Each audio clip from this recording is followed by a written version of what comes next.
ভাই স্কুলটা কবে প্রতিষ্ঠিত হয়েছে, ঠিক না?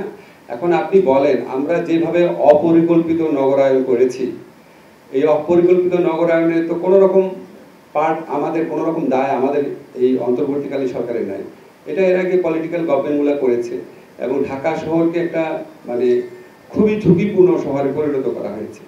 আপনাকে একটা অনেস্টলি একটা কথা বলি, আমার মাঝে মাঝে মনে হয় যে এইরকম যেভাবে আমরা শহর গড়ে তুলেছি, সেখানে আমরা যত দুঃখ পাই, যত কষ্ট পাই, মানে বিমান দুর্ঘটনা না হোক, যে কোনো ধরনের দুর্ঘটনা তো ঘটেই চলেছে।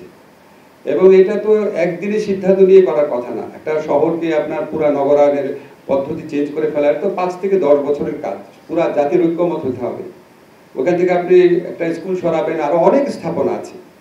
এটা তো খুব সোজা কাজ না। এটা তো আমরা ভাবছি, কিন্তু এটা আমি মনে করি এটা যারা রাজনৈতিক সরকার থাকবে, তারা দীর্ঘ সময়ের জন্য ক্ষমতায় থাকে, তাদের এই ব্যাপারে মানে খুব সুদূর প্রসারী পদক্ষেপ নেওয়ার স্কোপ রয়েছে।